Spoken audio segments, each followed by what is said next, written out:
land. Goku stood, though barely, as his legs trembled beneath him. A deep, soul-chilling fear had anchored him to the ground. He had faced death, monsters, and demons. He had trained with wizened sages and even gods.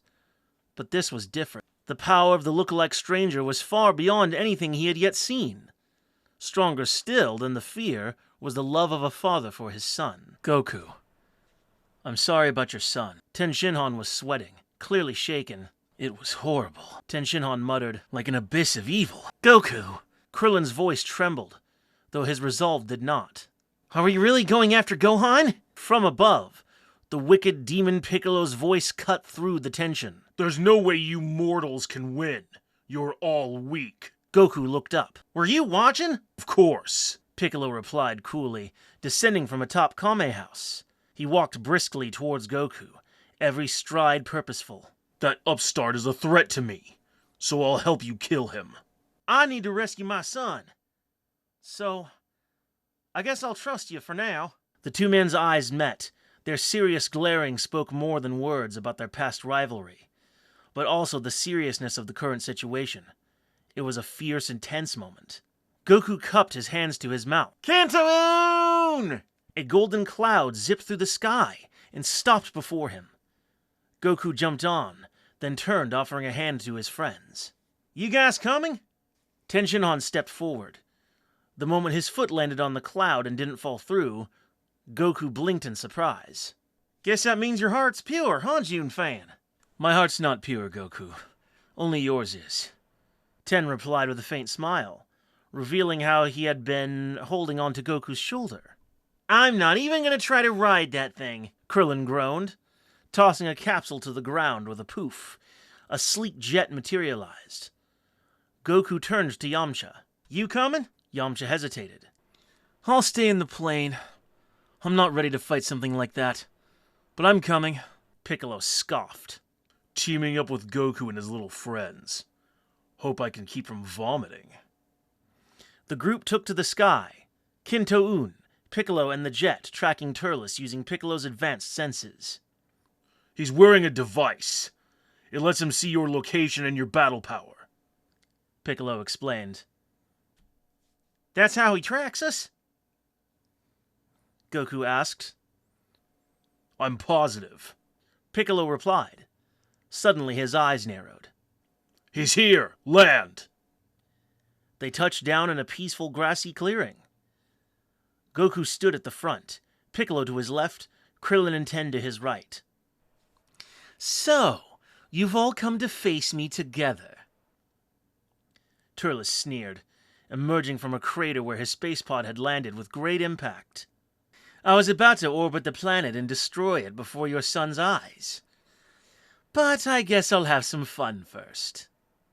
Give me back my son, Turles! Goku shouted. Turles glanced at his scouter. Kakarot, 340. The Green Freak, 320. The two humans, 304 each. He smirked. They all dropped their weighted training gear, prepared to fight. 400? 410? 350 each now? He barked, shocked.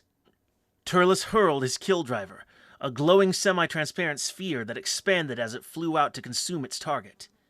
They all barely dodged it. The blast cratered the ground.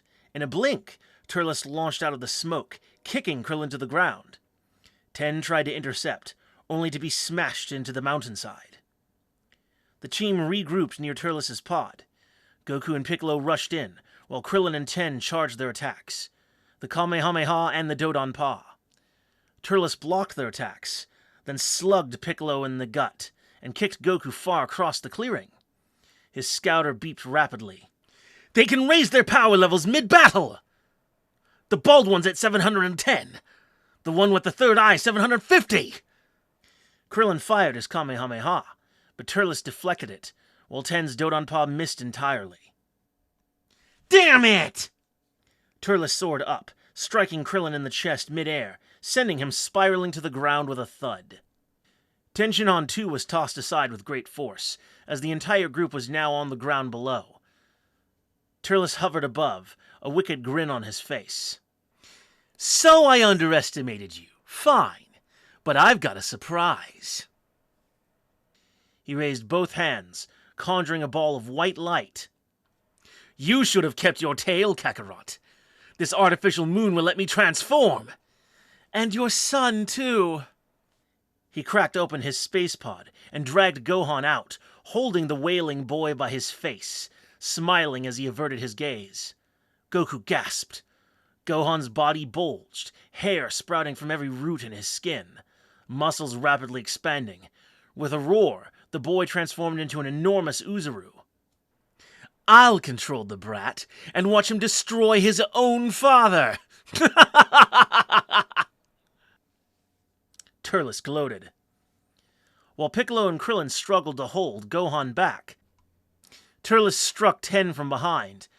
Goku and Ten rallied, Tenshinhan elbowing Turles hard in the jaw, then unleashing a fury of punches, his signature machine gun fist. Goku lunged for the tail, but Turles yanked it free, swinging it like a whip. It glowed white-hot and struck both Goku and his ally across the chest, sending them both flying. The beast that was Gohan bellowed, launching mouth blasts that scorched the earth. Got any special attacks, Baldy? Piccolo barked. Just one. Krillin grunted. He adopted a wide stance, raising one hand, and summoned the Kaienzan, a spinning razor-sharp energy disc. He hurled it at Gohan's tail, slicing it clean through. Gohan shrank back to his normal size and then collapsed. Goku glared at Turles with an expression of utter disgust and rage. Using a child to kill his own father? Don't you know the difference between right and wrong? Turles smiled. Of course I do. I just don't care. He raised his hand, preparing an attack, but Piccolo's arms shot out, grabbing his tail. Turles howled in pain and collapsed. Krillin, now! Finish him! Piccolo shouted. Krillin hesitated, powering his Kamehameha. Sweat trickled down his brow. Wait! Show him mercy! Give him another chance! Everyone stared in disbelief. I can't believe it myself, but isn't it amazing that a fighter like him is out there? Goku, are you crazy? Krillin asked. Even Turles looked baffled. The Saiyan reached for his scouter, activating a transmission. Vegeta! Nappa! Come home! Piccolo stretched out his other arm and slapped a hand over his enemy's mouth, unsure if he was communicating with an ally or not. Goku! Krillin pleaded, as Goku smiled. The monk powered down his attack. Reluctantly, Piccolo let go of Turles. Goku trotted on over, extending a hand to help the stranger to his feet. Turles took it, Goku's hand, but then drove a knee into Goku's stomach, much like before. With a howl, he unleashed a fury of blasts at the group, sending them all sprawling. He stood over Goku, laughing in triumph.